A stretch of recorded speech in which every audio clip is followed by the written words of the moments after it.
Is your Pawsport ready? Yes, I said Pawsport, not passport. We're talking about traveling with your dog the smart way. Because is it a road trip if you forget the dog? Hey there, road trippers and fellow dog lovers. I'm Danelle Gay, and welcome to another episode of the Traveling Cheesehead Podcast. Today we're talking about one of my favorite travel buddies. No, not my spouse, not my teenager, my dog, that furry co-pilot who never argues about the playlist and is always ready to share my snacks. Traveling with your dog isn't just possible, it can actually make your adventures even better. So buckle up and make sure that your pup does too, because we're covering everything from packing tips to potty breaks, and even how to find the best dog-friendly days. So why travel with your dog? Let's start with that big question. Why bring the dog at all? Well, first off, kennels and boarding can get expensive, especially if you're gone for more than just a couple of days. If you want them to have playtime with other dogs, a special treat, a little personal love up, it all is an a la carte extra add-on. And if you've got a dog with separation anxiety or special needs, it's just kinder to keep them with you.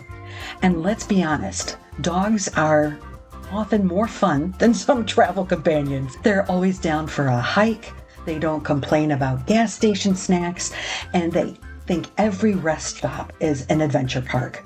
Plus, bringing them along means fewer guilt-ridden FaceTimes from a hotel room while you ask if they're doing okay at a doggy daycare. And 10 summers. Why we keep them close? Here's something that hits me every summer. Your dog, that tail-wagging ball of love, gets roughly 10 summers in their lifetime, if we're lucky. 10. That's not a lot of trips to the lake, not a lot of times to feel the wind in their fur with that window down, not a lot of sunsets curled up next to you on a campfire chair. And that's why I say, bring them. Bring them on the road trip. Let them chase new smells in a new park. Let them nap under the picnic table while you try some new fries. Let them just be with you. They don't care if it's a 5-star or off-grid. They just want to be near their person. You are their whole world. And when you bring them along, you get to see the world through their eyes. Wide, excited, and full of wonder. It's not always easy, but it's worth it. Because at the end of their way too short life, you'll never regret a single mile you shared. So here's to all 10 summers and making every single one count. Now, let's talk packing for your pup. Because before you toss the leash in the back seat and call it good, let's talk travel dog gear.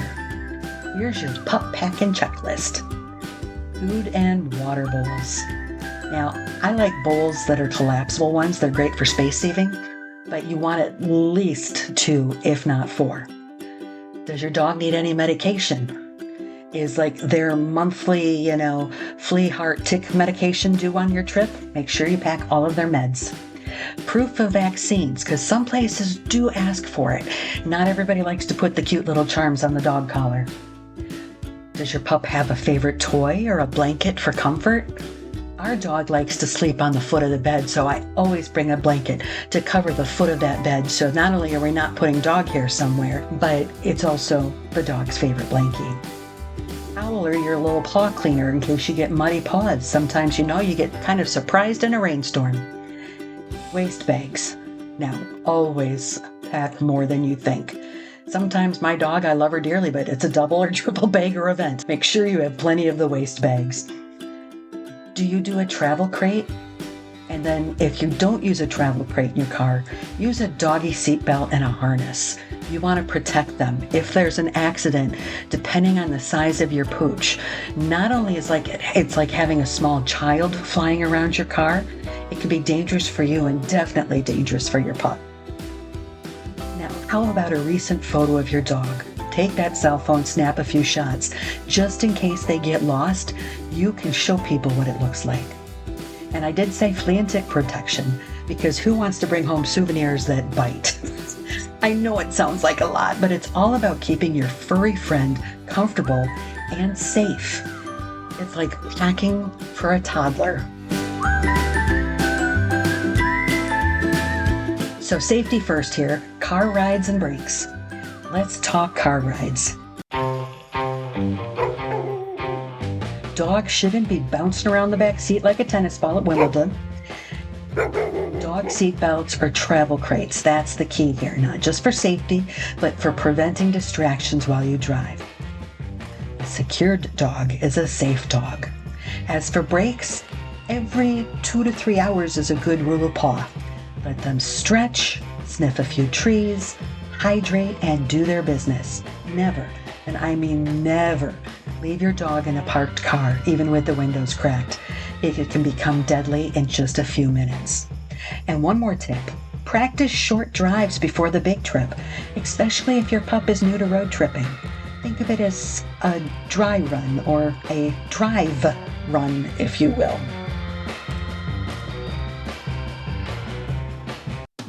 Now, finding dog-friendly accommodations. Oof, not all hotels roll out the welcome mat for your pooch, but more are catching on. Look for pet-friendly listings on sites like Bring Fido, Airbnb, or even major hotel chains. Make sure there are no surprise fees. Some charge per night, others per stay, and some are all free. Yes, really. Access to green space is a good thing. A patch of grass makes all the difference. Can you get a room on the main floor? Because if at 2 a.m. and your precious pooch needs to go, you don't want to be going through a bunch of stairs or elevators. Make sure their pet policies are in writing. Know the rules before you arrive. And if you're camping, double check those leash laws, pet limits, and wildlife warnings. Some even offer perks for pets like treats at check-in, dog beds, or pup-friendly room service, which I may or may not have tasted once. Now, here are some extra tips for a tail wagging trip. These few bonuses of wisdom, it's at least a little I've got here. Make sure you've trained basic commands like leave it, stay, and come. This comes in especially handy in a new, distracting environment. Keep a routine, meals, walks, and bedtime. It helps them adjust to being on the road. Check the weather. Hot pavement and burned paws. Cold temps can chill even fluffy dogs.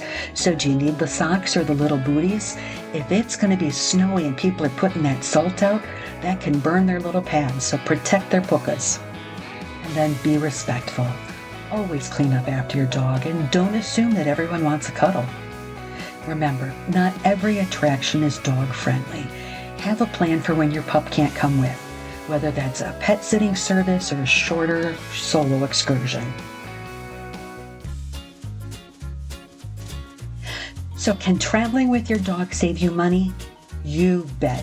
Skip the kennel costs, the guilt gifts, and the stress, and trade it in for memories with your four-legged friend.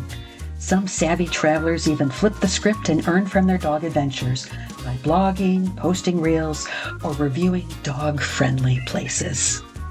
Want to take it a step further? You can source cheap books on dog travel at garage sales or used bookstores and flip them to sell your dog travel gear reviews online. You never know what possibilities await. So whether it's a weekend getaway or a cross-country quest, traveling with your dog can be the ultimate bonding experience. With a little prep, some smart safety steps, and a whole lot of belly rubs, you and your pup will be ready for your next adventure. If you got a funny dog travel story? Drop me a message or tag me online in Wisconsin Road Trips Facebook group. I would love to hear it. Until next time, keep wagging, keep wandering, and remember, life's better with a dog in the passenger seat. If you like this episode, share it with your friends and make sure you're following.